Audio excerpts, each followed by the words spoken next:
दिल्लीमध्ये घडामोडींना वेग आलेला आहे। सर्वपक्षीय बैठक आता दिल्लीमध्ये सुरू झालेली आहे। गृहमंत्री अमित शहा या बैठकीला पोहोचले। सर्वपक्षीय बैठक केंद्र सरकारने बोलवलेली आणि आता बैठकीला सुरुवात झाली असून केंद्रीय गृहमंत्री अमित शहा यांच्या उपस्थितीमध्ये हल्ल्याच्या सद्यस्थितीची माहिती सर्वपक्षीयांना देण्यात येणार आहे। दिल्लीमध्ये घडामोडींना वेग आला असून सर्वपक्षीय बैठक सुरू झालेली आहे।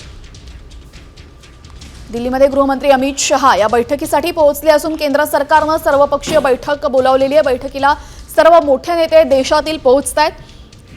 पहलगाम इथं झालेल्या हल्ल्यानंतर आता सर्वपक्षीय बैठक बोलावण्यात आली असून पुढे काय करायचं या संदर्भात या बैठकीमध्ये चर्चा होणार आहे। दरम्यान आजच संजय राऊत यांनी असं म्हटलेलं होतं की सर्वपक्षीय बैठकीला आमचा पाठिंबा आहे। केंद्र सरकार जो निर्णय घेईल त्याच्या पाठीशी आम्ही उभं राहू असं म्हटलेलं आहे। त्यामुळे विरोधक आणि सत्ताधारी दहशतवादाच्या मुद्द्यावर एक आहेत असं सांगण्याचा प्रयत्न सरकारकडनं आणि विरोधकांकडनंही केला जातोय।